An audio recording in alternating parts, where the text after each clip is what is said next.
네, 이제 14강 보도록 하겠습니다. 14강은 고려의 경제, 사회, 문화 파트인데요. 보통 뭐 정치 파트에서 많이 시험에 나오지만은 그 나머지 부분도 보겠다 이거예요. 한능검 시험이 그래도 좋은 것은 그 각 시대의 경제, 사회, 문화 파트에 그래도 집중을 하고 있다는 거예요. 그래서 당시에 실제로 사람들이 어떻게 살았는지 그런 것들도 조망해 본다는 것이 상당히 의미가 있는 것 같아요. 예. 14강 보겠습니다. 여기서는요, 뭐 토지에도 또 고려시대에 있었던 어떤 병원, 약국의 명칭, 또 뭐 고려청자 이런 것들에 대해서 공부를 하게 될 거예요. 아주 많은 내용들이 나오니까요. 장르도 참 여러 가지예요. 한번 봅시다. 예.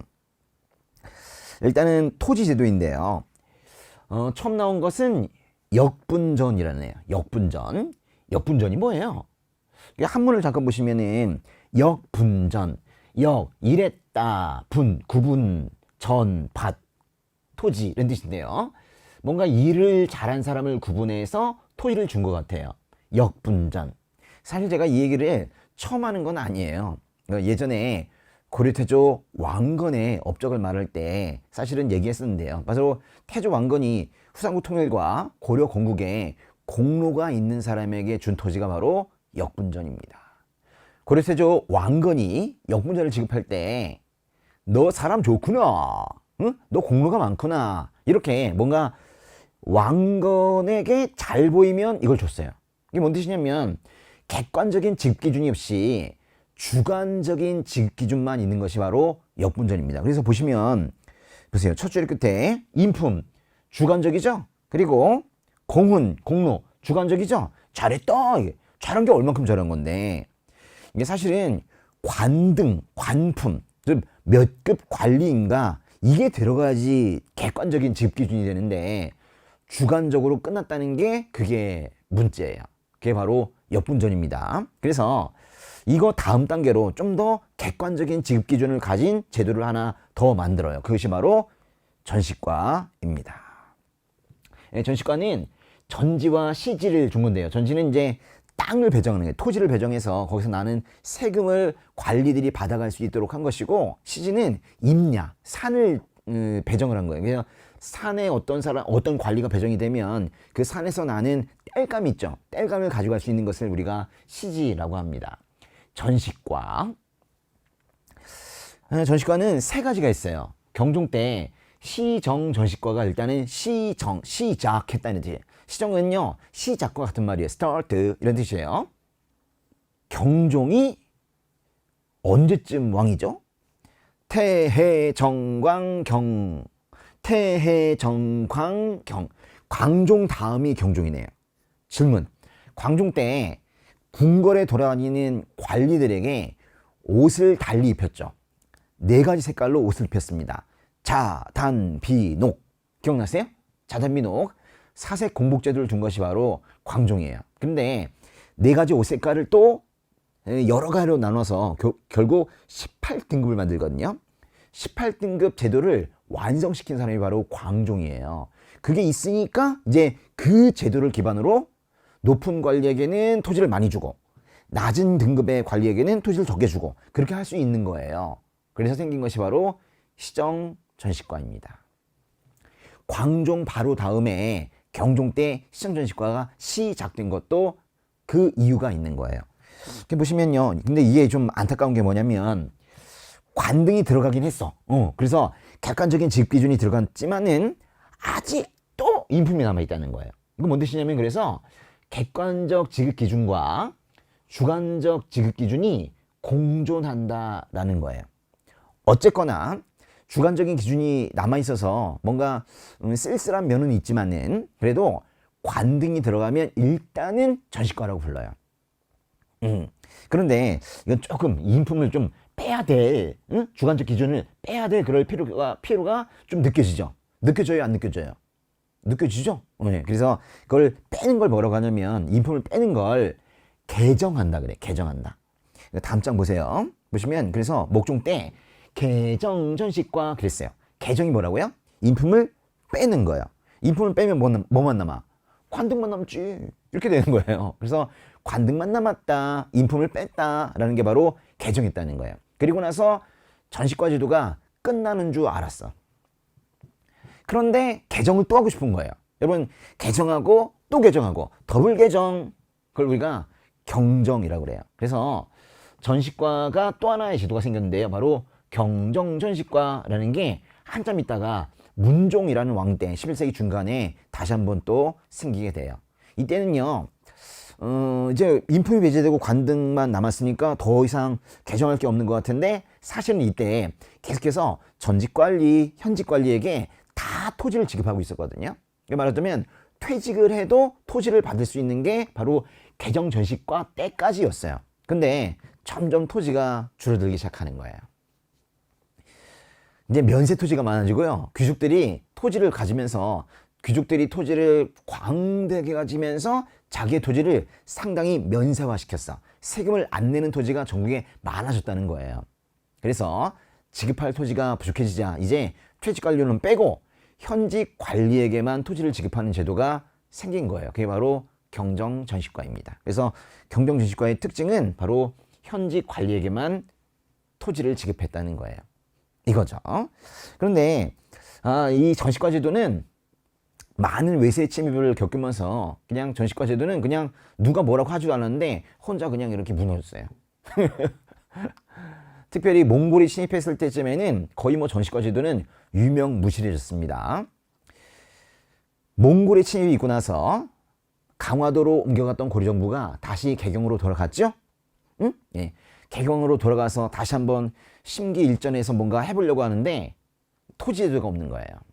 전시과 제도는 다 무너졌고, 그래서 다시 만든 것이 녹과전이라는 제도입니다. 녹과전은 개경의 근처 경기도의 땅을 신진 관료들에게 급여조로 주게 되는, 배정하게 되는 뭐 그런 뭐 제도입니다. 그래서 보세요.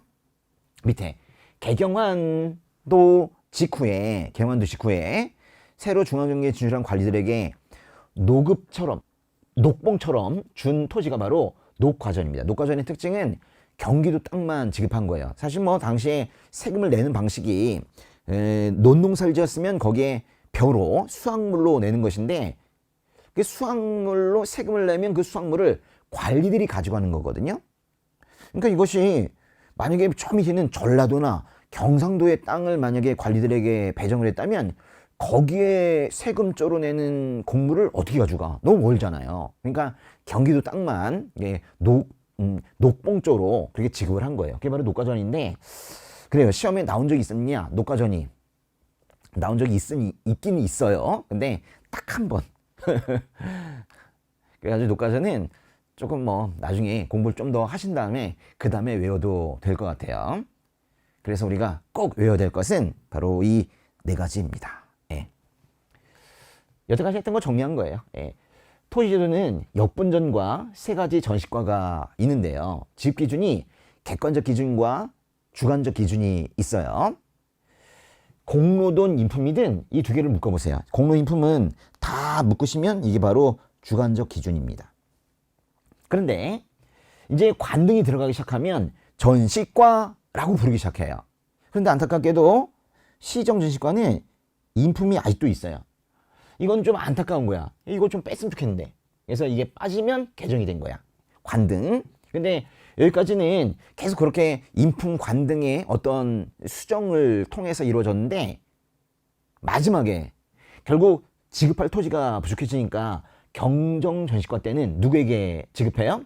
현직관리에게만, 그죠? 온리 현직관리에게만 지급하는 게 바로 경정, 더블 개정인 거예요. 딱 요거거든요. 요 분위기, 이 흐름이 있죠. 이 순서는 좀 잘 알아두시기 바랍니다. 중요합니다. 예. 이제 다른 경제, 농업 좀 보겠습니다. 농업. 고려시대에 들어서 농업이 크게 발달했는데요. 드디어 이런 게 생겼어요. 읽어보세요. 소를 이용한 기피가리가 일반화되었다. 이게 철기시대 때요. 우리 옛날에 선사시대 철기시대 때, 그때 기피가리가 있기도 했어요. 철제 보습을 가지고 기피가리했다고요. 근데 소를 이용했다는 표현은 잘 안 쓰죠. 그래서 기피가리가 가능해졌다 정도는 철기 시대에 쓸 수 있어요. 근데 만약에 소를 이용하였다라고 하면 우리가 보통 그걸 우경이라고 하는데요. 보통 우경이 나오면 또 지증왕 문제로 푼단 말이에요. 근데 이거 보세요. 소를 이용한 기피가리가 일반화되었다. 이 표현은 그래서 철기 시대나 지증왕으로 아주 오해하기가 좋은 그런 문장인데, 여기 중요한 말은 사실은 이 일반화라는 말이에요. 일반화가 뭐예요? 각 집마다 다 소가 있다는 거예요. 그 소를 이용해서 다 밭을 깊이 갈았다는 거예요. 소가 보습을 끌게 되면 아주 깊이까지 갈 수 있거든. 힘이 좋으니까. 그래서 이건 정말 중요한데요. 이게 1번 문제에서 오답으로 많이 나와요. 1번 문제는 한능검의 1번은 보통은 선사시대 문제인데 거기에 오답으로 많이 나오는 문장이에요. 웃기죠? 선사시대 문제의 오답으로 고려시대의 문장이 하나가 나온다니까. 소를 이용한 기피가리가 일반화되었다는 절대로 1번 문제의 답이 아니에요. 이거는 뭐 약간 기술적인 건데 기억하세요. 고려시대입니다. 예. 또 하나, 콩조볼이 돌려짓기 하는 거를 2년 3작이라고 하는데요. 이렇게 하는 거예요. 이 볼이라는 게 바로 겨울에 자라거든요. 그래서 여름에 콩을 키우고 겨울에 보리를 키우고 그리고 그 다음 여름에 다시 조를 키우고 그 다음 겨울은 쉬어요. 여름, 겨울, 여름 한 번 쉬고, 그래서 2년 동안에 여름, 겨울, 여름, 겨울 2년 동안에 여름, 겨울, 여름까지 농사 짓고 한 번 쉬니까 2년 3작이 되는 거예요. 뭔가 한 번은 쉬네요. 2년 3작. 이것이 고려시대 때 보급이 되었어요. 그래서 2년 3작도 중요한 말이지만 여기 끝에 있죠. 보, 그리고 급이라고 했죠. 2년 3작이 보급되었다는 말이 이게 참 중요한 말이에요. 사실은 2년 3작이요. 일방화되면 거의 다 뭐 2년 3작이야. 그렇게 되면 사실은 조선 전기로 가거든요. 그래서 잘 알아두셔야 돼요. 보급이란 단어가 2년 3작 뒤에 붙으면 고려입니다. 또 하나, 이 암이라는 사람이 원나라의 농상지표를 소개했대요. 사실 농상지표라는 책은 우리나라 책이 아닙니다. 이건 원나라의 농업서적인데 원나라에서 제일 유행했던 그런 농업서적이에요. 이암이라는 사람이 원가습기에 그 원나라에 갔는데 이 책이 너무 유명한 거예요. 가져오고 싶죠. 가져왔어요. 그래가지고 우리나라에 간행을 해서 배포를 했습니다. 중요한 건 뭐냐면 이 암이 쓴 게 아니라는 거예요. 그죠? 이거는 원나라의 농사입니다. 농상지표를 그래서 뭐 했대요? 소개했대잖아, 소개. 여기다 만약에 저술 이러면 안 돼. 그렇죠? 이 암이 쓴 게 아니라 이 암이 단순하게 가지고 온 거예요. 농상지표.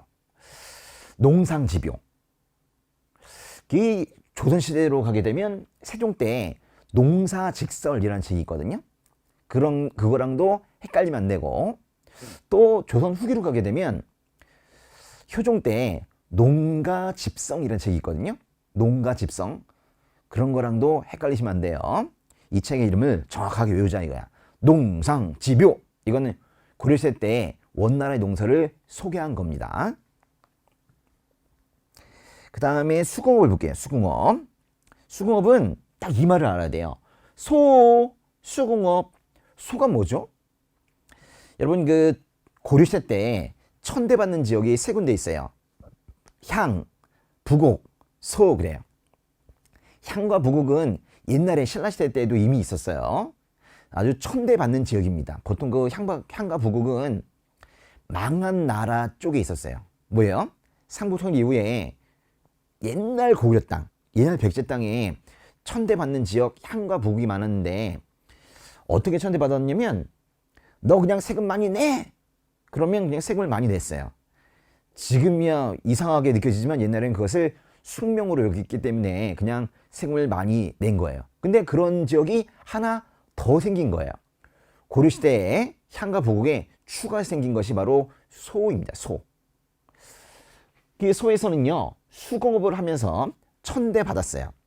그래서 여기서 물건을 만들면 다 정부에 냈어야 됐어요. 그걸 우리가 공납이라고 하는데 기껏 만들어가지고 팔지 못하고 판매 못합니다. 반드시 곡물로 정부에 납부해야 되는 그런 지역이 바로 소예요.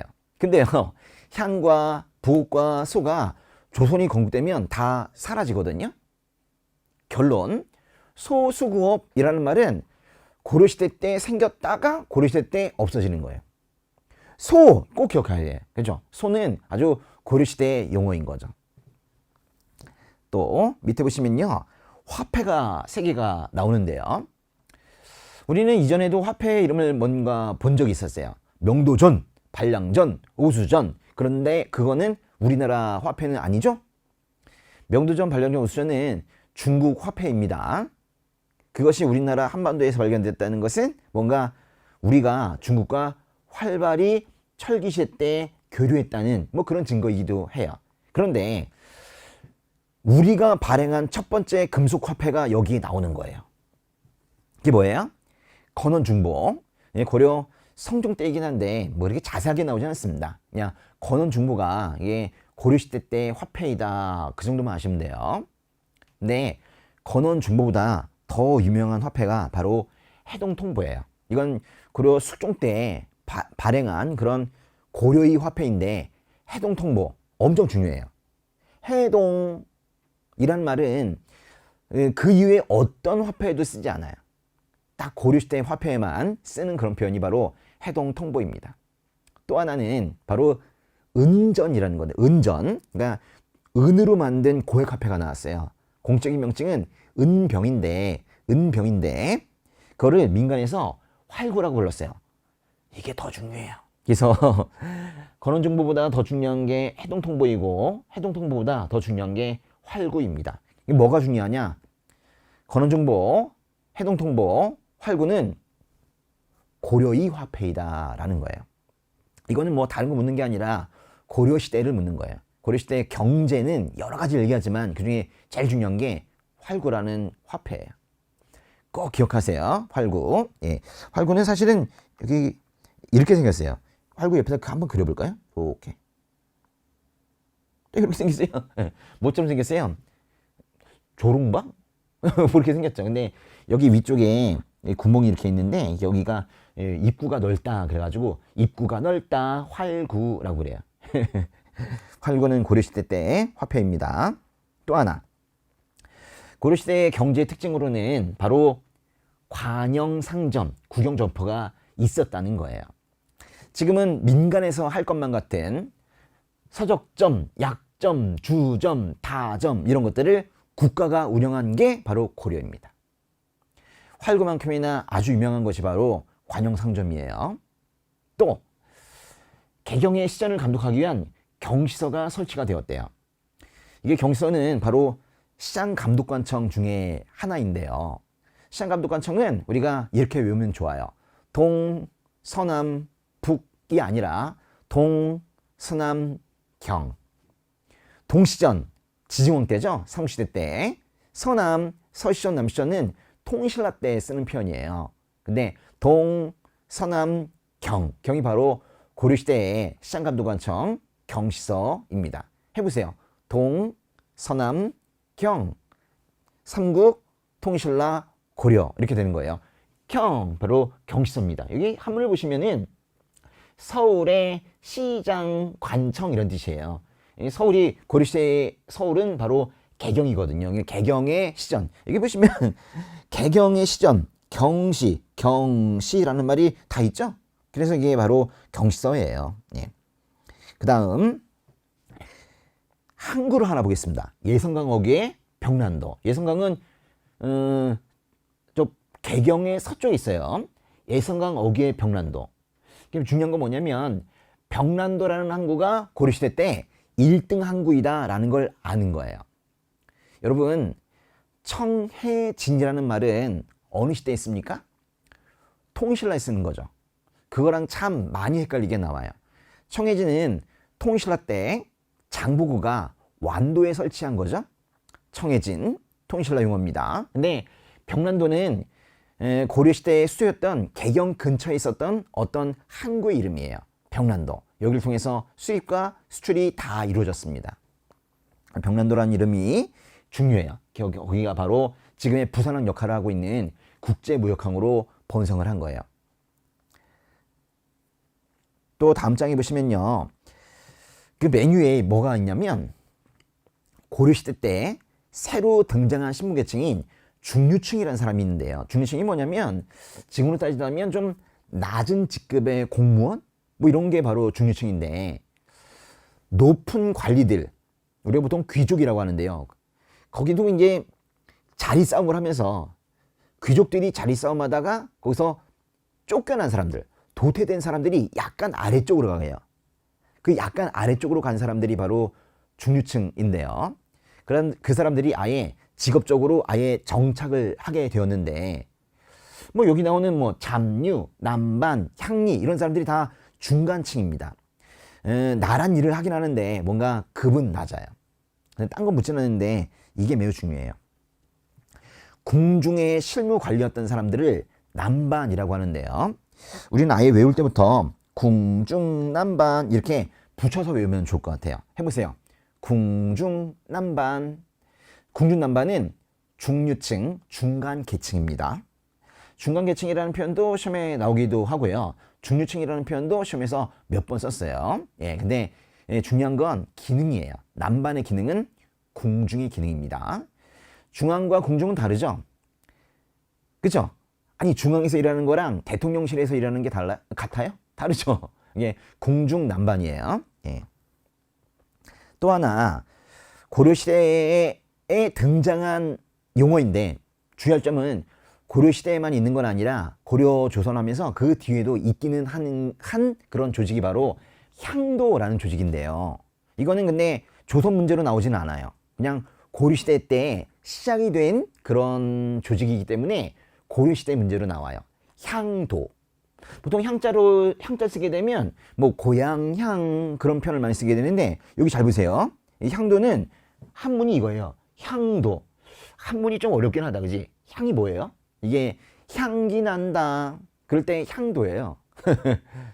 향나무 향자입니다. 이게 물이 도자고요. 향나무 물이 뭐 뜻이야? 향나물이. 향나무를 바닷가에서 묻어버리는 물이에요. 아니, 향나무를 심어야지 왜 묻어? 그러니까 이거는 매우 상징적인 신앙적인 그런 활동이에요. 그래서 향도는 매향이 뭐냐면 향나무를 묻는다라는 뜻인데 그걸 하는 무리를 말해요. 옛날 사람들은요, 향나무를 이렇게 들고 가가지고 바닷가에 이렇게 묻잖아요. 그러면 미륵을 만난다 그랬어요. 그래서 미륵 신앙에 기반해 있는 그런 불교적인 활동이 바로 매향 활동이에요. 결론, 향도라는 이름은 고려시대 때 시작하였다라는 거예요. 고려시대에는 백성들을 위해서 왕들이 노력을 한 것 같아요. 그래서 백성들의 생활을 안정시키기 위해서 아주 많은 관청을 만들었는데요. 그 중에 하나 흑창입니다. 흑창. 누가 만들었어요? 고려태조 왕건이 만들었죠. 네, 흑창. 춘대, 추납. 봄에 곡식을 꿔주고 가을에 조금 이자 쳐서 받는 그게 바로 흑창입니다. 근데요, 이게 왕 문제가 아니라면 보통은 흑창은 그냥 고려시대 용어로 쓰이게 되는 거예요. 경제 파트는 왕 문제가 별로 없어요. 경제 파트는 이게 흑창이 나오면 고려시대 용어인가 아닌가 보통 그렇게 내요. 근데 그것만큼이나 또 중요한 것이 바로 밑에 있는 제의보입니다. 제의보는 바로 고려 광종 때의 보예요. 보가 뭐라고 그랬어요? 보는 지금의 재단 또는 뭐 기금 이런 거예요. 빈민들을 위기에서 구제하는 기금을 모아서 거기서 이자가 나오면 그걸로 사업을 하는 거예요. 그래서 빈민들을 구제하기 위해서 밥도 주고 아프면 치료해주고 하는 게 바로 제위보입니다. 또 의창은요, 흑창이 바뀐 거예요. 흑창이 춘대춘합인데 그거에 자본금을 더 키운 거, 규모가 더 커지면 의창이 되는 거예요. 그러니까 흑창도 의창도 모두가 다 고려시대 거입니다. 흑창은 태조 왕건 때고요. 의창은 고려 성종 때이지만은 보통 고려 문제로 많이 나옵니다. 그 다음에 보시면은 상평창인데요.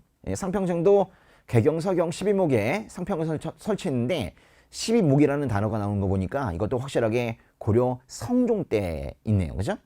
상평창 잘 안 외워지면 성평창 그렇게 외우세요. 성중 때니까요. 성평창은 상시 평준창이에요. 이게 뭔가 물가가 안정이 되는 걸 원하는 관청, 물가 안정 기구, 그게 바로 상평창입니다. 저것도 고려시대 때 등장한 용어예요. 그런데 고려시대에는 거여몽, 홍해 아주 외세 침입이 많았어요. 그래서 거란족의 침입이 있고 나서 전쟁이 있고 나서 사람들이 막 죽어나가고 시체 처리가 못해가지고 전염병이 창궐하고 막 그랬단 말이에요. 그래가지고 전쟁이 끝나고 나서 병원이 생겼어요. 그 병원이 바로 동서대비원입니다. 수도의 동쪽과 서쪽에 병원이 하나, 둘, 동대비원, 서대비원 이렇게 생긴 거예요. 또 하나, 예종 때 약국도 생겼어요. 해민국이라는 약국인데요. 동서대비원은 병원, 해민국은 약국인데요. 제가 여기다가는 왜 색깔을 칠하지 않았냐면 동서대비원과 해민국은 나중에 조선시대까지 계속 이어지거든요. 그래서 시험에서도 이거를 고려 문제로 내기가 조금 불편한 거예요. 잘 안 나요. 중요합니다. 중요한데 시험으로서는 적합하지 않아요. 동서대비원과 해민국은 고려시대에 생긴 건 맞으나 조선시대까지 이어진다라는 것도 알아두세요. 그래서 고려시대 문제로는 못 내요. 그래서 나오는 것이 밑에 있는 구제도감이라는 겁니다. 구제도감은 고려의 예종 때 만든 그런 임시기구인데요. 구제도감. 뭔가 구제하는 것 같죠? 근데 이거는 특별히 이 문제 때문에 한 거예요. 전염병. 뭔가 이렇게 전염이 되는 병. 코로나처럼. 그런 게 바로 전염병인데요. 당시에 고려시대 때는 전염병이 한번 쭉 쓸고 가면 사람들이 다 죽었거든요. 그래서 구제도감이라는 걸 만든 거예요. 전염병. 사실 이 표현도 요즘에 쓰는 표현이에요. 옛날에 전염병은 뭐라고 불렀냐면 역질이라고 했어요. 역질. 뭐라고요? 역질. 그래서 역질을 대비하기 위한 임시기구. 그게 바로 구제도감입니다. 결론은 구제도감은 고려시대의 관청이에요. 그래서 고려시대 때 쓰는 표현들, 와, 여기 지금 5개를 외우셔야 되는데 흑창, 제이보, 의창, 상평창, 구제도감 이거를 외워두셔야 돼요. 그 중에 하나가 나오면 고려시대의 문제입니다. 문화 파트 보도록 하겠습니다. 예. 광종. 이 광종이라는 사람이 사실 뭐 불교를 참 좋아했던 그런 왕인데 고려 자체가 사실은 불교 좋아해요. 근데 광종이라는 임금은 특별히 불교를 더 좋아했던 그런 사람이에요. 근데 광종이 뭐 불교 좋아한다고 혼자 일하진 않았을 거 아니에요. 그래서 광종이 기용했던 승려가 있습니다. 바로 귀녀예요. 광종의 쌍칼이 있거든요. 광종은 신하들의 의견을 듣기보다는 정말 신하들을 그래요. 도구처럼 썼어요. 그래서 광종은 쌍칼을 휘두르면서 그래서 세상을 호령했는데 그 쌍칼, 광종의 쌍칼이 뭐냐면 한쪽이 쌍귀, 하는 쪽은 귀녀입니다. 그래서 귀녀가 여기 나왔는데요. 귀녀를 귀법사를 창건하게 하고 귀법사의 주지 스님으로 세워놓고 그리고 불교 통합을 하게 했어요. 그리고 또 귀녀가 이걸 했어요. 보현시범가를 지었어요. 이게 뭐냐면 불교교를 대중에게 전파했다 그랬는데 바로 불교 대중화를 시도했다는 거예요. 광종 때 귀녀는 광종의 지지를 받으면서 일을 했는데 특별히 귀녀한 것은 바로 불교 대중화였다는 거예요. 근데 당시에 그 민중들이 사실은 글을 못 읽었거든요. 그러니까 불교 경전을 어떻게 읽어?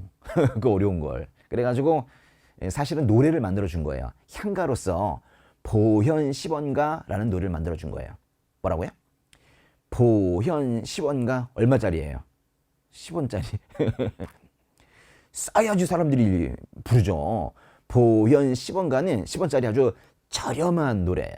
이걸로 귀녀가 불교 대중화한 겁니다. 여러분이 노래를 2개를 하셔야 되는데 옛날에 통신라에 원효라는 승려가 있었어요. 원효가 만든 노래는 무애가입니다. 근데 고려시대 때 귀녀가 만든 노래는 보현 10원가예요. 2개를 헷갈리시면 안 돼요. 그 다음은 의천에 대해서 보도록 하겠습니다. 의천은 고려 중기에 사실은 문종의 넷자들로 왕자예요. 아빠가 왕이라니까. 문종의 넷자들인데요. 문종의 앞에 있는 3명의 아들은 순종, 선종, 숙종이 됐어. 이게 뭔 뜻이냐면 형들은 다 왕이 된 거예요. 근데 넷째가 제가 한번 승려가 되보겠습니다. 고려는 왕자가 승려가 되는 게 영예라고 해서 제가 한번 해보겠습니다. 라고 하는 사람이에요. 의천. 대단하죠? 근데 아빠가 왕이고 형들이 왕이어서 그런지 몰라도 다른 사람들이 수십 년에 걸쳐서 깨달아야 되는 걸 의천은 2년 반 만에 완전히 그냥 바로 깨달았지. 왜냐면 유학을 갔거든요. 송나라 유학을 가서 천태학, 화엄학 이런 걸 배워가지고 와가지고 조기 교육을 받아가지고 금방 깨달아 버린 거예요. 의천. 아주 출신이 왕족으로 튼튼했던 그런 의천인데요. 시험에 참 많이 나와요. 의천. 의천이 만든 종파가 있어요. 너무 쉽죠? 천태종. 의천태종. 그죠? 여기 의천이 천으로 끝나. 근데 이 천태종도 역시나 천으로 시작하죠. 의천태종 이렇게 연결시켜 놓으시면 돼. 그지? 의천태종. 근데 의천태종을 만든 의천이 세운 절이 있어요. 국청사. 이 엄마를 위해서 만들었는데 엄마가 국도에다가 나도 만들어줘. 그래가지고 만들었나 봐요. 국청사. 근데 이것도 국청사도 우리 뭐 시험을 좀 봐야 되니까 국천사 이렇게 외우면 좋겠어요. 그죠? 국천사. 그죠? 이렇게. 그래서 치에 들어가는 이 국천사도 의천이고요. 그리고 천태종도 확실하게 의천이에요. 의천태종 국천사. 됐죠? 너무너무 중요해. 그래서 뭐 시험이 그렇게 나올 가능성이 높아요. 국청사를 만든 사람, 그럼 의천 문제예요. 또는 천태종을 개창한 사람, 의천 문제예요. 답은 뭘까요? 답은요, 밑에 보시면 이 둘 중에 하나가 답일 텐데 바로 의천의 교리입니다. 의천은 왕자 출신이다 보니까 불교 전체가 다 하나로 모이는 걸 원했어요. 당시에는 교종이 있고 선종이라는 게 있었어요. 한쪽은 책만 읽고 한쪽은 참선만 해. 이거를 모으려고 했어요. 그래서 교종의 방법과 선종의 방법, 이 관이라는 건요, 이거는 선종의 방법인데 교종의 깨달음의 방법과 선종의 깨달음의 방법을 겸하여 수행해야 된다. 둘 다 함께 수행해야 된다. 라는 표현을 썼어요. 그게 바로 교관겸수입니다. 이게 바로 의천의 1등 답이에요. 또 하나는 의천은요, 왕자이다 보니까 돈이 많다. 그래가지고 그냥 여러 나라에서 책들을 많이 사왔어요. 그래가지고 쫙 묶었어. 그걸 나중에 이제 뭐 속장경 그렇게 부르기도 하는데요. 중요한 건 송나라, 요나라, 일본에서 많은 책들을 사오고 나서 그 어떤 책을 사왔는지 참고 문헌 리스트를 쭉 적었는데 그게 한 권의 책이 됐어. 워낙에 많은 책을 가져왔으니까 책의 이름만 써도 한 권이 됐다고. 그게 바로 신편제 종교 장총록이라는 거예요.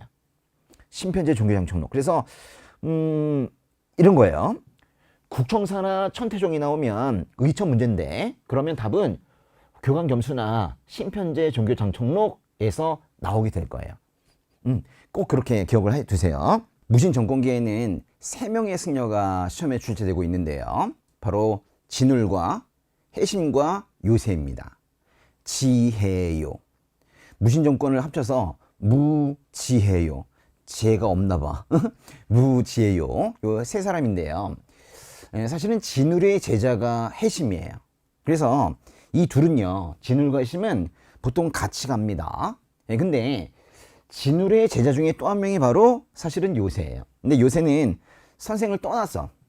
그래가지고 좀 다른 조직도 만들고 다른 종파로 갔어요. 그 분위기입니다. 진울부터 볼게요. 진울은요, 요즘에 참 시험에 많이 나오고 있는데요. 아주 무신정권기의 대표적인 승려입니다.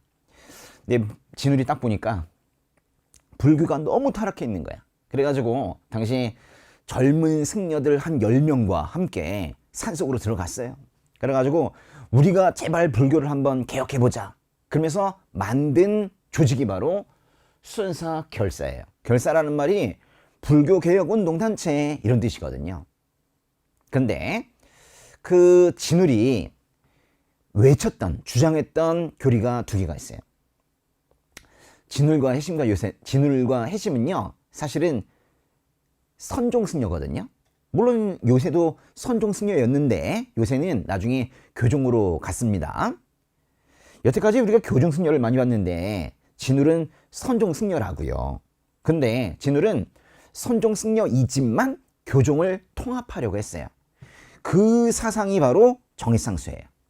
정해상수의 정은 선정을 줄임말인데요. 선정은 어떻게 생겼냐면 참선을 이렇게 오래 하잖아요. 암자에서. 그러면 선정이 생겨. 이 안에. 그리고 해는 지혜를 줄임말인데 지혜는 책을 많이 읽으면 불교 경전을 오랫동안 독경하면 reading books 하게 되면 지혜가 생겨요. 그거를 쌍으로 수행한다. 양쪽을 다 수행해야 된다. 그게 바로 정해 쌍수입니다. 그래서 우리가 정해라는 말이 진우의 호는 아니지만은 정해 진울 이렇게 외워도 될 정도로 아주 정해라는 단어와 진울이 아주 가까워요. 그런데요, 진울은 나도 부처가 될 수 있다. 나의 마음도 부처의 마음이 될 수 있다. 라는 걸 깨달으면 된다고 말했는데 그 깨달음의 방식도요. 이런 거 있죠. 천천히 이렇게 누적적으로 조금씩 깨닫고 깨달아가지고 나중에 깨달음, 완성 이렇게 될 수가 있는데 어떤 사람들은 그렇게 되는 경우 있죠. 깨달음이 없어. 나는 왜 안 되는 거야? 이러다가 갑자기 어느 순간 문득 갑자기 깨닫죠. 문득 갑자기 깨닫는 걸 우리가 한문으로 뭐라고 하냐면 돈오라고 그래. 돈오. 갑자기 깨달음. 돈오하고 싶으시죠? 시험 전날? 모든 걸 돈오하면 다 되는 거죠. 그죠? 돈오. 근데 깨달았어. 내가 부처가 될 수 있다는 걸 깨달았어. 그럼 뭐해? 점차 꾸준히 수행해야 되죠. 그래서 점수라는 말을 뒤에 붙이는데요. 그게 바로 돈오 점수입니다. 근데 잘 보세요. 끝이 지금 뭘로 끝났냐면 돈오점수, 정해쌍수, 이 수가 바로 수행, 실천이란 말이에요. 그러니까 알면 뭐하냐? 그거를 실천을 해야지 라고 말하는 시대가 고려시대입니다. 우리 이전에 의천이라는 승려를 봤는데 의천은 뭘 주장했냐면 의천은 경겸수 똑같죠. 숫자가 나오는 거 이게 중요해요. 숫자가 나오면 그게 경겸수이든 정해쌍수이든 돈오점수이든 고려는 항상 수행하는 거, 실천하는 걸 강조하는 그런 나라입니다. 진울의 제자 해심을 볼게요. 해심. 이 선생이 너무 유명하고 선생이 좋은 말을 다 해놨어. 정해쌍수, 돈오점수. 사실 해심도 그 말을 하고 싶었는데 너무 다 해버린 거야. 그래서 이제 진울의 제자 해심은 딱 이거가 시험에 나와요. 유불일치설. 사실 이거는 유교와 불교가 하나다 이 얘기거든요. 근데 유교와 불교가 뭐 하나야? 다르지. 근데 당시에 이제 무신정권 때 불교 승려였던 해심이 유학자들을 포섭하기 위해서 이 주장을 했어요. 그러니까 불교 개혁운동이 유학자들도 같이 들어온 거예요. 좀 당황스럽긴 하지만 이런 식으로 노자도 가섭보살이래, 공자도 유승보살이래, 다 보살이래. 그러면서 유불일치설 주장한 사람이 바로 해심입니다. 요새 진울이라는 선생을 떠난 사람이 바로 요새인데요. 요새는 백년결사를 주도했대. 이게 뭔 뜻이냐면 수선사 결사가 아니라는 거예요. 선생을 떠나서 따로 결사를 만들었잖아. 그게 뭐야? 백년결사. 강진만독사에 백년결사를 만들었어요.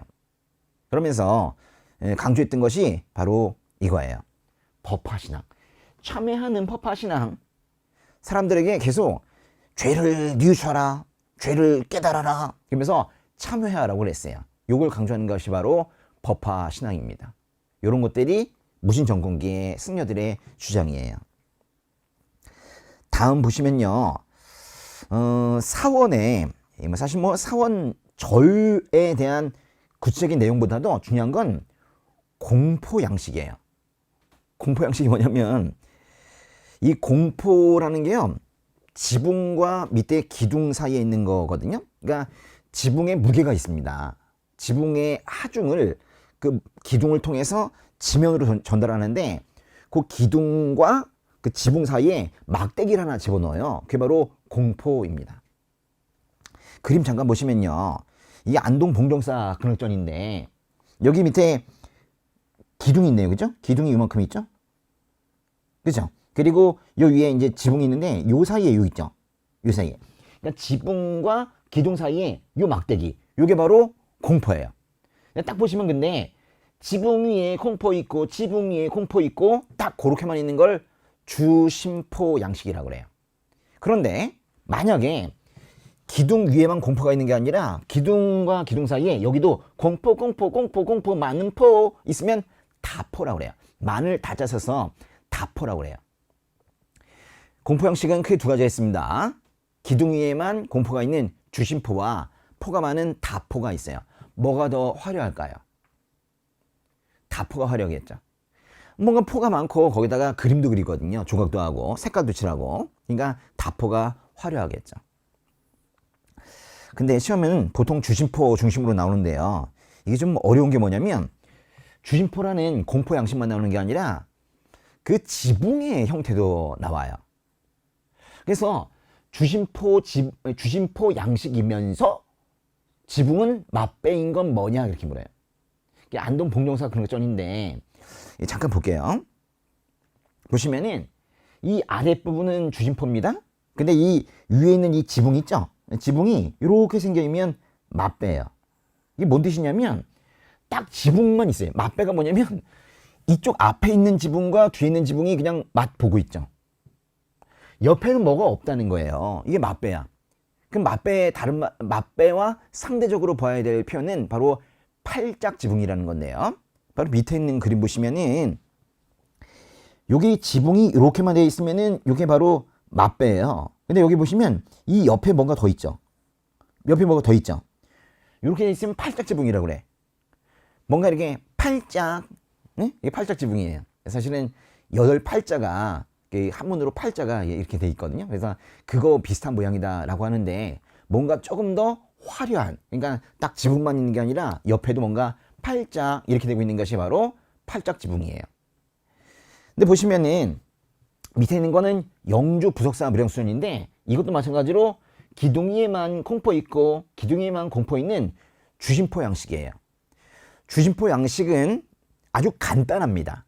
간단한 거 위에는 간단한 지붕 맞배 지붕이 와야 돼. 그러니까 안동 봉정상력전은 간단하고 뭔가 어울려. 근데 이거는 영주 부석사 무령수전은 좀 달라요. 밑에 공포 양식은 간단한 주심포인데 위에는 팔짝이야. 뭔가 화려해. 너무 다르죠. 그래서 시험에 나오는 거예요. 그래서 이 두 개를 항상 비교하라고 하는데요. 보세요. 안동 봉정사 근력전은 주심포이면서 맞배. 근데 영주 부석사 무령수전은 주심포이면서 팔짝 이렇게 된 거예요. 그 옆에 있는 뭐 베을린 기둥 이거까지는 안 해도 돼요. 근데 안동 봉정사 근력전은 주심포 맞배. 이건 뭐 공식대로 가는 거니까 뭐 그게 주심포 맞배가 특이한 건 아니에요. 그러니까 오히려 역사에서는 이런 의미 부여를 해요. 우리나라에서 가장 오래된 목조 건축물이다. 꼭 외워두셔야 돼요. 근데 영주 부석사 무령수전은 조금 좀 변형된 형태예요. 예, 주심포이면서 팔짝이에요. 근데 중요한 거는 주심포 팔짝 요 건물 안에 요쯤에 뭐가 있냐면 불상이 하나가 있어요. 보통 이제 가운데는 안 들어가고 옆으로 들어가는데 이렇게 들어가면 이 불상이 이쪽에서 이쪽을 바라보면서 있어요. 이쪽이 어디냐면 서쪽이고 이쪽이 동쪽인데 서쪽을 등지고 이렇게 동쪽을 바라보고 있는, 그러니까 뭔가 서쪽을 다스리는 부처가 있나 봐. 서쪽을 다스리는 부처가 아미타불이라는 거거든요. 아미타불. 그래서 아미타 소조 열의 좌상이 여기 앉아서 이쪽을 보고 있어요. 영주 부석사 무령수전 안에 있는 그 불상의 이름도 매우 중요합니다. 뭐예요? 소조 열의 좌상이 봉안되어 있다. 그래서 이거는 공포 양식과 불상이 한 문제 나올 때 보통 많이 나와요. 소조 열의 좌상 꼭 기억하고 계셔야 됩니다. 예. 또 밑에 보시면은 이 탑이 나오는데요. 지금 이제 고려시대 하고 있죠. 고려시대의 탑은 통리신라와 달리 3층이 없어요. 딱 홀수층으로 가는데요. 5, 7, 9 그렇게 가요. 근데 원 가습기에는 좀 특이하게 짝수층 10층이 나와요. 10층은 매우 예외적인 거예요. 10층은 이건 원래 우리나라에 없어. 근데 10층이 나왔다는 건 좀 특이한 거예요. 5층, 7층, 9층이 나오면 보통 고려입니다. 근데 5층, 7층, 9층이 특징이 뭐예요? 높죠? 쓰러질 것 같아. 딱 이렇게 사진을 딱 보니까 쓰러질 것 같아. 못 올라갈 것 같아. 올라가다가 떨어질 것 같아. 그러면 고려예요. 보세요. 쓰러질 것 같죠? 월정사 8가 9층 석탑 쓰러질 것 같죠? 올라갈 수 있습니까? 못 올라가요. 이런 것들은 고려예요. 근데 10층도 마찬가지예요. 지금 이 개성 경천사지 10층 석탑인데 이거 대리석으로 되어 있거든요. 이것도 상당히 높아요. 근데 아주 뾰족하게 되어 있죠. 이런 게 고려예요. 고려는 안정감이 없어요. 통신라는 안정감이 있는 3층이에요. 고려는 뾰족해져요. 보세요. 이 다각 다층탑이라는 고려 석탑의 특징을 그대로 보여주고 있는 것이 바로 월정사 8가 9층 석탑입니다. 일단은요, 9층이 나왔잖아요. 5, 7, 9, 9층이 나오면 일단은 고려를 푸시면 돼요. 여기 제일 중요한 말이 이 9층이라는 이 말이에요. 9층. 9층은 고려입니다. 예. 또 밑에 개성 경천사지 10층 석탑은 이것도 10층, 이건 뭐 고려인데요. 이게 좀 어려운 게 뭐냐면 10층이 조선시대에도 하나가 또 있거든요. 그게 뭐냐면 조선 세조 때 원각사지 10층 석탑이라는 게 있어요. 사실은 개성 경천사지 10층 석탑이 조선의 원각사지 10층 석탑에 영향을 주었거든요. 그래서 밑에 보시면은 조선의 원각사지 10층 석탑에 영향을 주었다. 뭐가요? 경천사지 10층 석탑이. 그래서 10층이 10층에게 영향을 준 거예요. 그래서 요 흐름 있죠. 이렇게 되는 거. 요 흐름도 매우 중요하다. 경천사 10층이 원각사 10층에 영향을 주었습니다. 똑같이 생겼어요. 둘 다 대리석이고 둘 다 10층이고 다 원나라 석탑 양식으로 만든 거예요. 불상 보겠습니다. 불상은 영주 부석사 무령수전 안에 있는 소조 열애 자상인데 이거 했었는데? 그쵸? 주시포 양식의 팔딱지붕 안에 있는 건물, 그 건물 안에 있는 불상이 바로 이거예요.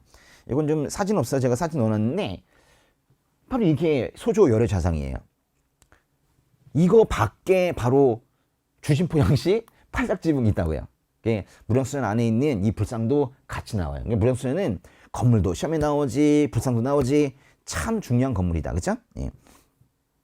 그 다음, 요 세 개를 같이 보시는데요. 고려시대의 특징은 대형 철불, 대형 석불, 이런 것들이에요. 뭐 대형 철불이란 말은 여기 있지만요. 다시 한번 써보세요. 뭔가 자꾸 크게 만들고 싶어요. 이 고려 특징이에요. 고려에서 유일하게 불상의 모양새로서 균형감이 있는 건 이거 하나밖에 없어. 이거 그림 있죠? 이거만 제대로 된 불상이야. 나머지는 좀 이상해. 제가 여기 뭐 비례가 맞지 않는 이렇게 좀 예쁘게 써놨지만 사실은 좀 이상해. 이상한 대형 석불 이래도 돼. 철불이 너무 커요. 또 석불이 너무 커요. 이거는요, 누군가가 돈을 낸 거다. 누군가가 도와주지 않으면 이렇게 크게 만들 수가 없어요. 바로 지방 세울 때 있죠. 우리 지역은 커야 돼. 우리 지역은 특이해야 돼. 그래서 지역적 특색이 나타나는 그런 철불과 석불이 나타나는 시대가 바로 고려시대입니다. 그래서 이 대형 철불의 그 대표적인 것은 하남 하사탕동 철조 석가 열애 좌상인데 이게요 얼마나 크냐면 저 국립중앙박물관에 가면 있어요. 가면은 거기 국립중앙박물관에 그 3층에 가면 있는데 고려시대의 철불들은요 허벅지가 이만해. 그리고 이 손목도 이만하고 멀리서도 야 저기 철불 있네 이렇게 보여요. 분명히 고려시대 거예요. 또 하나 논산 관촉사 석조 미륵보살 입상과 파주 용미리 마의 율 입상은 다 대형 석불인데 비례가 맞지 않는다라는 것은 머리가 너무 크거나 머리가 너무 작거나 바로 이딴 식이에요. 네, 보세요. 논산 관축사 석조 미륵보살 입상 2등신이다. 그죠? 네, 보세요. 머리가 이만해. 그리고 이래. 이건 뭔가 균형이 맞지 않아. 딱 불상의 모양이 나왔는데 커. 근데 비례가 맞지 않아. 이상해. 고려예요. 고려는 특이한 걸 좋아해. 또 하나, 파주 6mm 마이브리입상 보시면 몸이 진짜 크죠. 머리가 요만해. 그러니까 머리가 너무 크거나 머리가 너무 작으면 그런 대형 석불은 고려시대의 석불입니다. 기억하시고요. 그래서 사진을 보고도 금방 알 수 있으면 좋겠어요. 이제 도자기 볼게요. 청자. 예, 고려 청자. 뭐 고려는 그냥 청자죠. 예, 조선이 백자라면 고려는 청자예요. 참 중요한 말이에요. 12세기 중엽은 청자의 전성기였다. 11세기 중엽. 11세기 중엽이면 왕으로 치면 어느 왕 때쯤 될까? 수개인, 뭐 인종 때쯤 돼요. 그리고 이제 얼마 지나지 않으면 의종 폐하고 명중이 세워지는 무신정권 때. 그러니까 무신정권 초기, 뭐 그런 정도예요. 인종 때나 무신정권 초기, 뭐 그때가 바로 12세기 중엽인데요. 이때 청자가 전성기를 맞았대요. 전성기가 뭐예요? 청자가 전성기를 맞았다는 거는, 그거는 두 가지 의미예요. 첫 번째는 상감 기법을 썼다는 거고, 두 번째는 특이한 형태가 많이 나왔다는 거예요. 상감청자, 뭔 뜻이에요? 여기 상감청자. 상감은요, 이 말 자체가 메꿔 넣는다, 채워 넣는다, 뭐 이런 뜻이에요. 그 대표적인 것이 바로 청자 상감, 운학문 매병이에요. 운학문. 이게 뭔 뜻이냐면, 학이 있는 문이에요. 보세요. 우리 항상 청자가 나오면 늘 나오는, 응? 텔레비전 켜도 나오는 고려 청자의 전형이 바로 이거죠. 여기 보면 학이 있어요. 학이 있고 뭐 이렇게 중간중간에 검은 무늬와 흰 무늬가 있는데 이거 어떻게 만든 거예요? 이걸 좀 더 오버해서 그리면 이래요. 여기를 판 거야. 그러니까 옆에서 보면 약간 이렇게 팠다고 보시면 돼. 이렇게 파가지고 여기다가 이렇게 흙을 채워 넣은 거예요. 그리고 나서 유압을 싹 바르게 되면 아무도 이걸 벗겨낼 수가 없어요. 그러니까 고려 청자는 무늬가 벗겨지지 않아. 그러니까 지금까지도 그대로 있으니까 가치가 높죠. 고려 청자 다 집에 있죠? 저희 집엔 없는데요. 고려 청자는 그래서 무늬가 아주 오래 간단 말이에요. 그래서 이것이 문화재적 가치가 높단 말이에요. 하여튼 요거는 그린 게 아니야. 그린 게 아니라 파내고 거기다가 흑토와 백토로 채워 넣어서 무늬를 만든 상감 기법의 그런 도자기예요. 알아두셔요. 이거랑 같이 우리가 좀 구분해야 되는 게 바로 이 분청사기라는 거예요. 분청사기는 청자의 백토의 분을 칠한 게 분청사기예요. 이건 원간섭기에 생겼는데, 원간섭기, 우리 말씀드렸지만은 사실 원간섭기는 식민지 시대예요. 그렇죠? 사회가 혼란해. 진짜 웃긴 게 사회가 혼란하면 그림도 도자기도 다 색이 혼탁해진다. 참 미안하죠. 사람들 정서가 드러나는 것 같아요. 그래서 청자 그 아름다운 비추색이 점점 빛을 잃어가요. 그게 바로 분청사기인데요. 이렇게 만들었대요. 청자의 백토의 분을 칠했대요. 백토의 분, 이 분 있죠? 청 있죠? 이게 청, 분, 청, 사기 이렇게 한 건데요. 아니 이게 정말 웃긴 게 청자를 만들려면 청자를 만들고, 백자를 만들면 백자를 만들지. 이게 왜 청자의 백토의 분을 칠해? 그러면 안에는 청자고 겉에는 백자고. 무슨 옛날에 그 스머프라는 만화 있었는데 혹시 아시나 모르겠다. 그 파란 게 하얀 걸 입은, 하얀 옷을 입은 그런 느낌이에요. 왜 이렇게 만드냐고. 예, 이거는 분명히 뭔가 사회가 혼란하니까 이렇게 만든 거예요. 그러면 어떤 색깔이 나올까요? 안에는 파란색, 밖에는 하얀색. 그러면 원래는 하늘색 정도가 나오는 게 맞는데 뭐 그런 빛깔도 나옵니다. 근데 옛날 거래서 색이 좀 명확하지 않고 오히려 약간 그 흑색 있죠? 붉은색, 그런 게 좀 나오는 게 바로 분청사기예요. 결론, 색깔이 칙칙하다. 이게 결국 분청사기입니다. 예. 그래서 요 상감청자라는 것과 분청사기, 요거 두 개를 잘 구분하셔야 돼요. 근데 여기 청자의 전성기, 상감청자가 나올 때 같이 나온 게 뭐라고요? 뭔가 용 모양, 참외 모양, 특이한 모양이 나오면 항상 청자의 전성기로 푸시면 돼요. 요거 위에 거랑 아래 거를 잘 비교하시는 것이 요게 포인트입니다.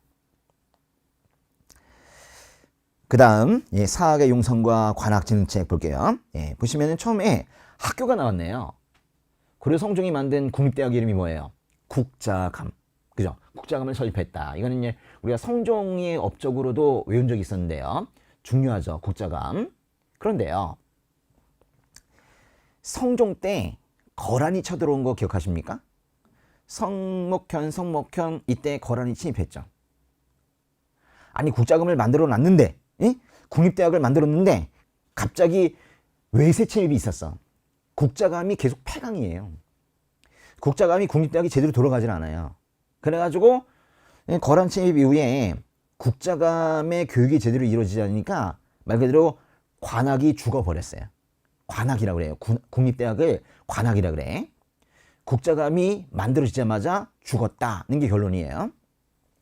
그래서 이제 거란의 침입이 종결되고 나서 나중에 이 관악을 다시 키워야 되는데 고려 정부가 관악에 별로 관심이 없었어요.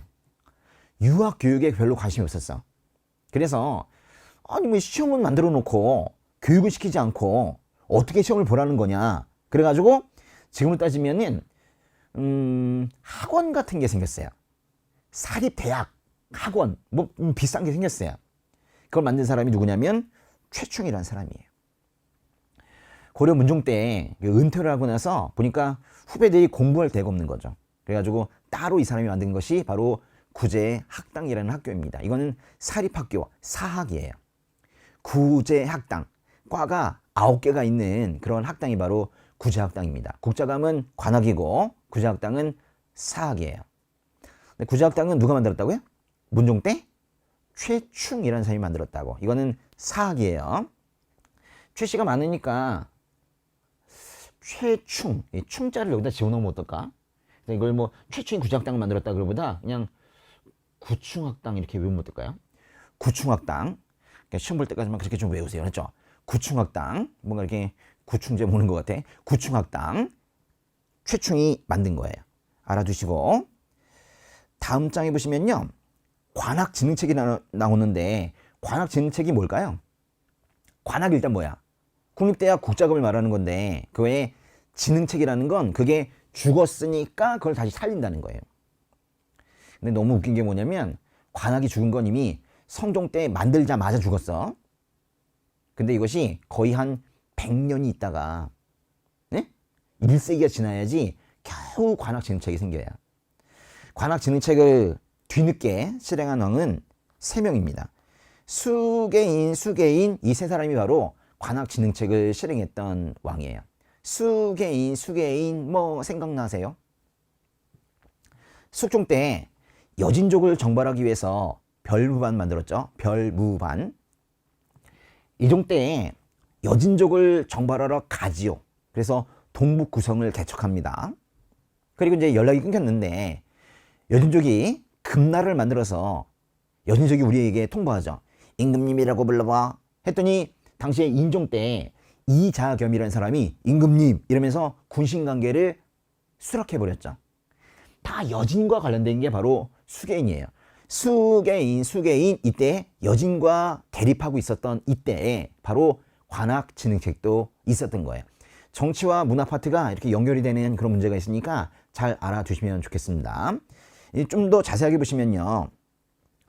숙종 때에는 서적포라는 목판 인쇄 출판 기관이라고 했는데 쉽게 말하면 교재 만드는 곳이에요. 여러분 지금 이 강의 듣고 계시는데 지금 이 책부터 사셨어요? 아니면 강의부터 들으세요? 책을 사고 강의를 듣죠. 오랫동안 죽어 있었던 관악을 다시 키우려는데 강의를 열렸는데 교재가 없는 거야. 그래서 교재부터 먼저 만들었어요. 그래서 교재 만드는 곳이 바로 서적포입니다. 숙종 때는 그걸 한 거예요. 또 끊고요. 예종이 가장 관악진흥책을 아주 열심히 한 그런 왕인데요. 수계인 그중에서 예종 볼게요. 예종 때는 바로 칠제라는 거 만들었어요. 뭔가 좀 비슷하죠? 예전에 고려 문종 때 최충이 구제 학당을 만들었는데 예종이라는 사람이 그거 사실 따라 만든 건데 응? 구제까지 뭐 필요 있나 뭐? 그러면서 좀 두 개 빼가지고 칠제라고 조금 변형해서 만든 거예요. 약간의 표절이죠. 예. 또 양현고라는 장학재단도 이때 설립을 했어요. 그러면서 이제 당시에 공부 잘하는 사람들한테 장학금을 준 거예요. 인종 때 국자감의 국립대학의 이 과가 유학부, 기술학부, 그래서 총 6개로 정비가 돼요. 그걸 뭐라고 하냐면 경사육학이라고 그래요. 이전에는 좀 많았었어요. 7제만 하더라도 7개의 과예요. 7개, 7제잖아. 근데 7이 6이 됐어. 그게 바로 경사육학이에요. 근데 이게 이제 웃긴 게 뭐냐면 경사육학은 3개로 나눠져 있는데 3개는 유학부입니다. 유학부. 그런데 3개는 기술학부예요. 유학, 서학, 산학. 그러면 국자감에서 국립대학에서 기술도 가르쳤다는 얘기냐? 그렇다. 그렇지만 모든 기술을 가르친 건 아니고 유학, 서학, 산학. 이게 뭘 가르친 것 같아요? 법률이라는 기술, 서예라는 기술, 산수라는 기술을 가르친 거예요. 의학은 가르치지 않았네. 그죠? 의학은 가르치지 않았지만 법률, 서예, 산수를 가르치는 것이 바로 기술학부입니다. 그래서 요런 것들이 수개인에 걸친 관학진흥책이에요. 밑에 역사서 보겠습니다. 역사서는 뭐 고려시대의 가장 대표적인 역사서는 바로 삼국사기입니다. 사실 삼국사기는 고려시대에만 가장 유명한 게 아니라 가장 오래된 우리나라의 책이죠. 가장 오래된 역사서예요. 그래서 보세요. 여기 1번. 현존하는 우리나라 최고의 역사서. 최고가 최고 이런 단위죠. 최고가 뭐야? 고가. 가장 오래되었다라는 뜻이에요. 우리나라 가장 오래된 역사서. 가장 오래된 역사서가 항상 최근의 역사서보다는 이겨요. 이게 힘이 세. 모든 삼국시대의 얘기는 다 삼국사기를 가지고 보는 거예요. 근데 삼국사기는 시험이 많이 나오는데 이거 하나만으로 낼 수가 없잖아. 그래가지고 삼국사기에 또 다른 답은 바로 이 두 번째 있는 기전체 역사서라는 거예요. 여기 2번. 좀 어렵다. 기전체. 역사를 편찬하는 방법은 뭐 편연체, 기전체, 강목체, 기사본말체 여러 가지가 있는데요. 이건 좀 알아주세요. 기전체. 이거 뭐냐면 기전. 거꾸로 하면 뭐예요? 기전. 거꾸로 하면 전기, 문. 인물 중심일까요? 사건 중심일까요? 인물 중심의 그런 역사 편찬 방법이 바로 기전체입니다. 기는요, 본기를 줄임말이에요. 본기, 왕 얘기, 왕이라는 인물 이야기. 그리고 열전은 저는 열전을 줄임말인데 뭐 김유신 열전 이런 식이에요. 설총 열전 이런 식이에요. 그래서 왕이 아닌 사람들, 즉 신하들의 이야기를 쓴 게 바로 전입니다. 그래서 본기와 열전으로 되어 있는 책이 바로 삼국사기예요. 근데요, 이거 기로 끝났죠? 기로 시작했죠? 삼국사기 전체, 삼국사기 전체 이렇게 외워두셔도 돼. 삼국사기는 이게 답으로 많이 나와요. 삼국사기는 기전체인데 시간 단위로 서술한 편연체 사서이다. 편연체 역사서이다. 이게 대표적인 오답이에요. 삼국사기는 삼국사기 전체 기전체이지 편연체가 아닙니다. 또 하나 아셔야 될 것은 삼국사기는 역사관이 이거예요. 유교적 합리주의 사관이래요. 합리주의가 뭐예요? 합리주의는 현실적이라는 뜻이기도 한데 김부식이라는 인물은 합리적인 사고로 현실적으로 쓴 거예요. 이게 뭐 말은 좋지만은 큰 나라 강대국이 꿇어 그럼 꿇어요. 이런 사람들이 4대 관계를 수락하는 4대 관계를 인정해버리는 그런 사고를 가지게 돼요. 그래서 합리주의란 말은 낼 때도 있고 안 낼 때도 있고 그래요. 그래서 이거는 괄호. 그러면 뭐예요? 유교적 사관. 이게 바로 삼국사기에 자주 나오는 표현입니다. 유교적인 사관으로 쓴 거예요. 당시 여러분 김부식이 김부식이 묘청의 난을 진압한 거 기억하세요? 묘청의 난을 김부식이 진압을 했어요. 묘청은 서경 길지설에 따라 다른 말로 풍수지리를 따라 서경으로 간 거예요.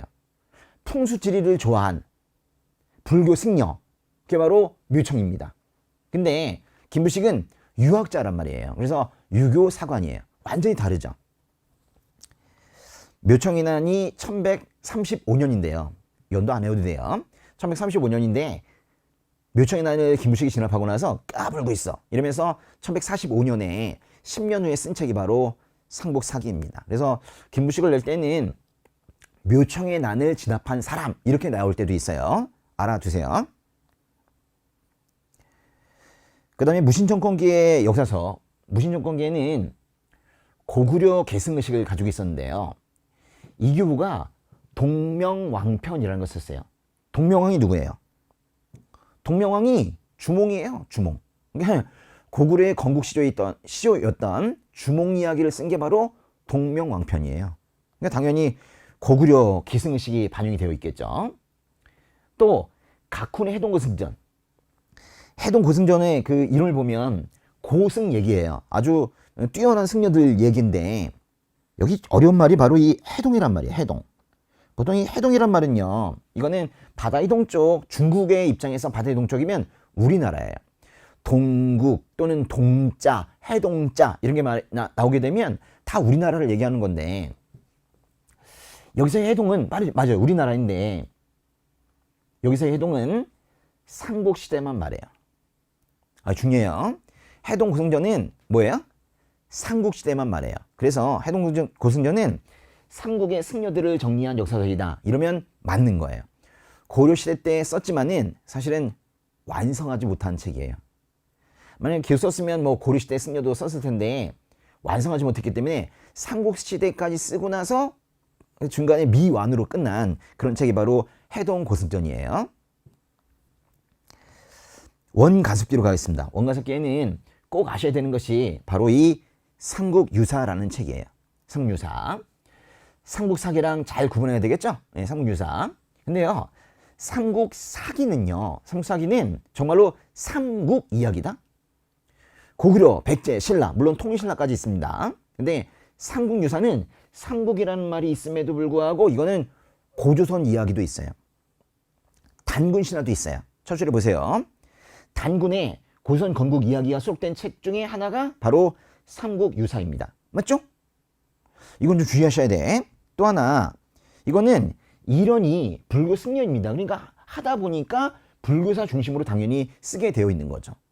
또 고려시대에는요, 사람의 입에서 입으로 구전이 되는 그런 이야기들을 잘못하면 그냥 사라져 버릴 수 있으니까 구전이 되는 그 이야기들을 문자화 시키는 시대이기도 해요. 그런 걸 뭐라고 하냐면 민간설화, 민간을 떠드는 설화, 말로 하는 거, 그걸 갖다가 많이 수록했대. 그걸 문자화 시켜서 삼국유사에 기록을 했다, 이런 뜻이에요.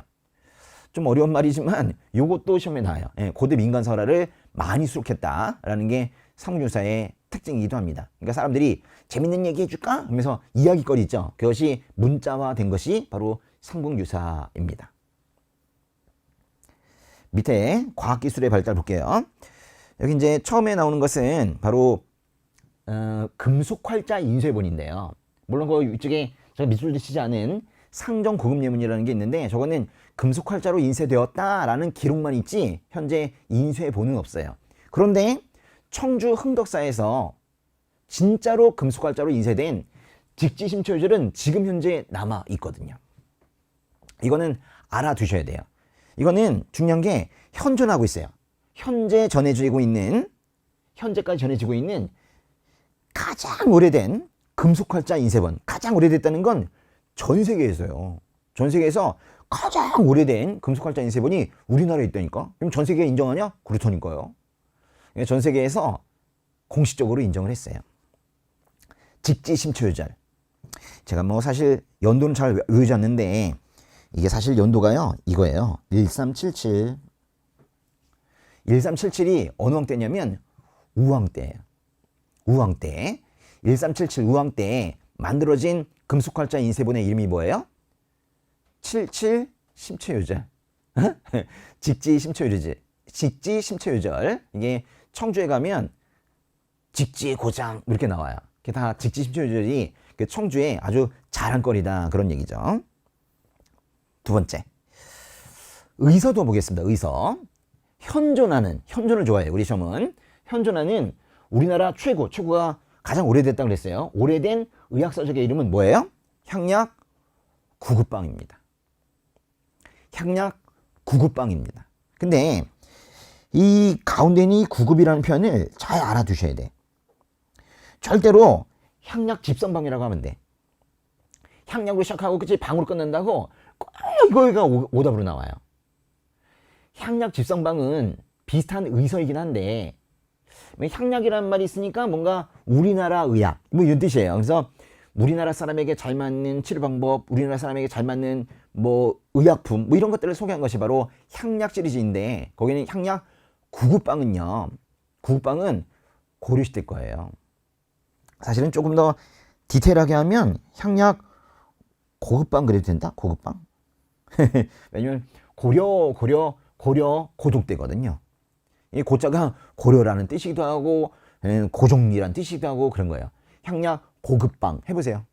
향약 고급방.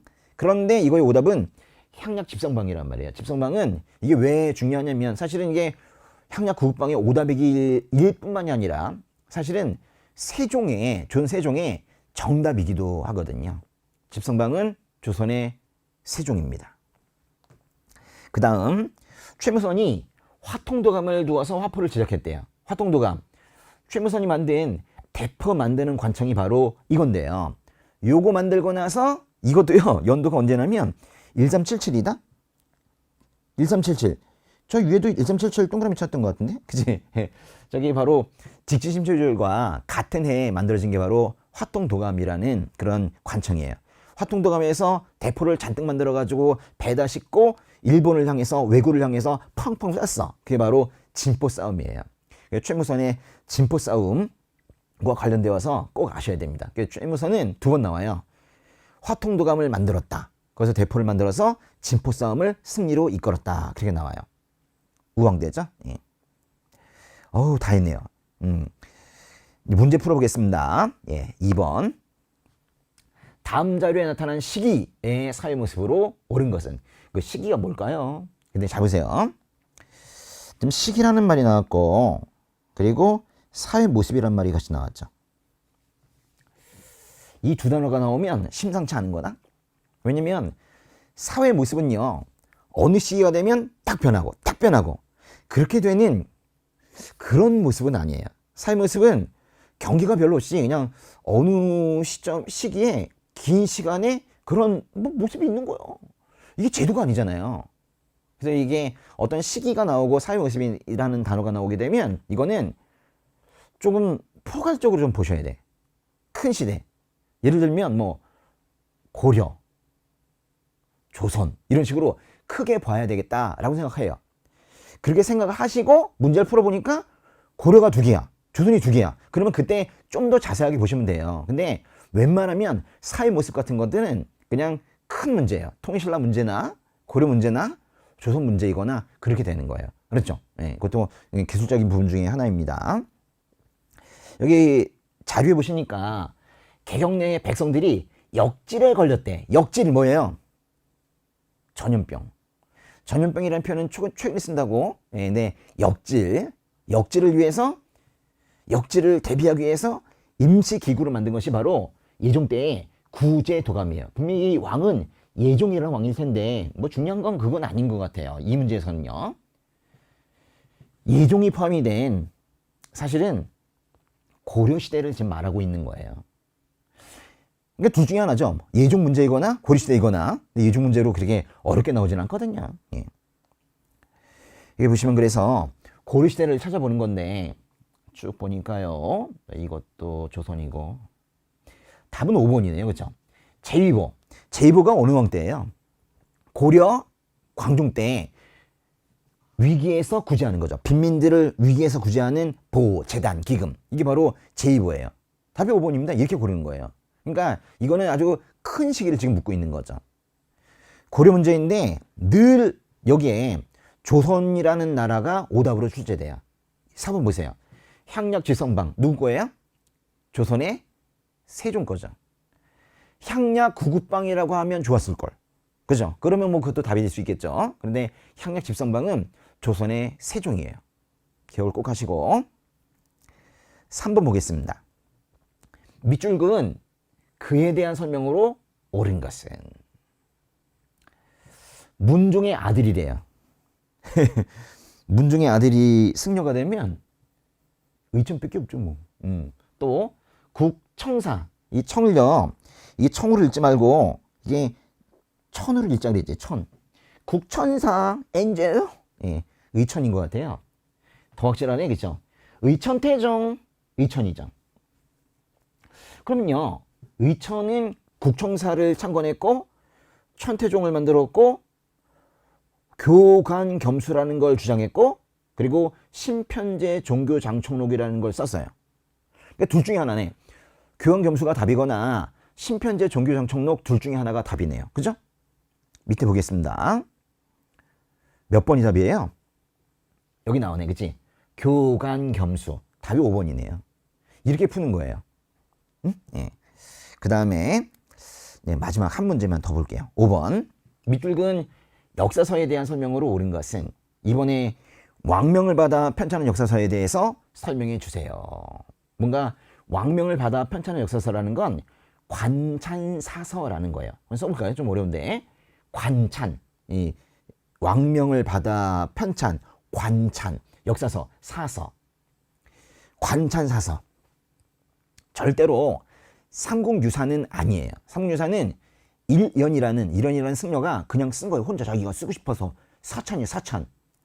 관찬사서는 김부식의 삼국사기일 가능성이 매우 농후해요. 근데 여기 보니까 이래요. 묘청의 난을 진압한 뒤 누가 있어요? 묘청의 난 진압. 김부식이 했죠. 또 유교사관을 바탕으로 김부식이 삼국사기 쓸 때 역사관이 유교사관이었다고. 삼국의 역사, 삼국사기는 아주 삼국 이야기만 쓰는 거예요. 이 사람이 누구겠어요? 이 사람이 바로 김부식이라는 사람입니다. 그러니까 이 책은 역사서 문제니까 삼국사기 문제네요. 우리 시험 문제에 삼국사기는 정말 많이 나옵니다. 그럼 답은 뭘까요? 삼국사기. 가장 오래된 역사서이다. 뭐 이것도 답이 될 수 있겠고. 기전체이다. 삼국사 기전체, 기전체이다. 나올 수 있겠고. 유교사관 여기 있으니까 안 나오겠네요. 답을 볼까요? 답은 4번이군요. 기전체. 삼국사 기전체. 여기 보세요. 본기와 열전으로 구성이 됐다고 그랬죠? 본기 뭐예요? 왕의 이야기, 인물 중심. 열전, 신화 이야기, 인물 중심. 기전체. 삼국사기가 딱 그렇거든요. 그래서 삼국사기는 고구려, 본기, 백제, 본기, 신라, 본기에 왕 이야기가 있어요. 예, 여기까지 보겠습니다.